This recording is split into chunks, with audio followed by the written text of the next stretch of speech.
meron akong biniling pomelo. Nakaraan pa to. So, nabalatan ko na siya. Ito yung mga balat niya, di ba? Tapos ngayon kukunin mo yung laman.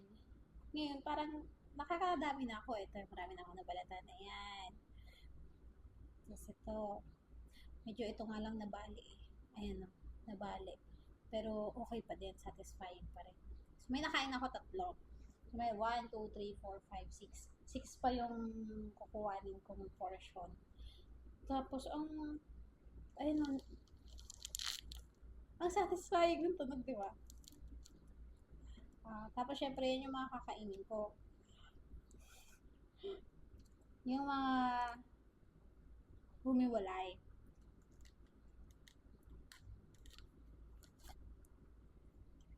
Satisfying niya talaga, ganyan.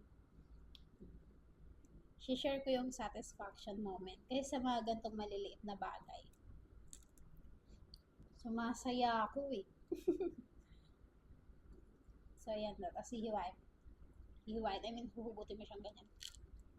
Oh, di ba may tunog? Ang dali lang. Ala, naputol. Ayan. So, yun yung parang oh, yung buo mo siyang makuha. Ayan.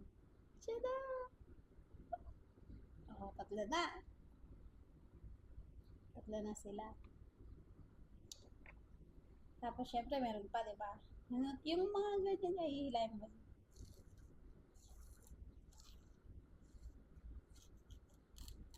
Kasi binabalatan, satisfying nung feeling niya. Di ba? Ang cool. Ang cool talaga. Hindi tuloy ako makapaglaba. Na-busy ako neto. Na-busy ako dito sa paggaganto.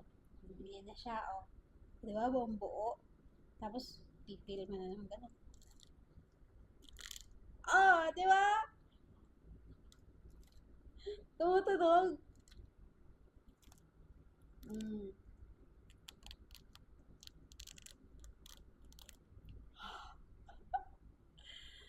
Oh, buong buo na naman siya, di ba? Para siyang tuna.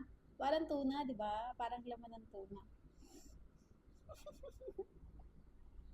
So, meron pa akong 2. Wala, share ko lang.